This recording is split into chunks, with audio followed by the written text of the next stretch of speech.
Hi అండి.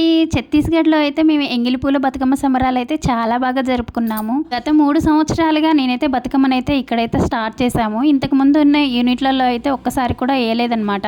ఇక్కడ ఉన్న తెలుగు వాళ్ళందరం కలిసి ఎంగిలి పూల బతుకమ్మ అయితే చాలా బాగా సెలబ్రేట్ చేసుకున్నాము. అవును, ఇంతకీ మీరు బతుకమ్మని అయితే వేశారా? ఇక్కడైతే తంగెడు పువ్వు కూడా దొరికిందండి. ఇంకా మా వారైతే బంతి పూలు తీసుకొచ్చారు. పావు కిలో రూ. 80 మనతో పోలిస్తే అయితే చాలా రేట్ అనమాట.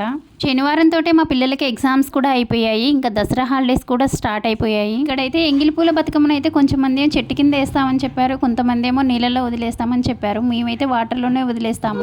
ఏది కరెక్టో నాకైతే తెలియదు. మీకేమన్నా తెలిస్తే కామెంట్ చేయండి.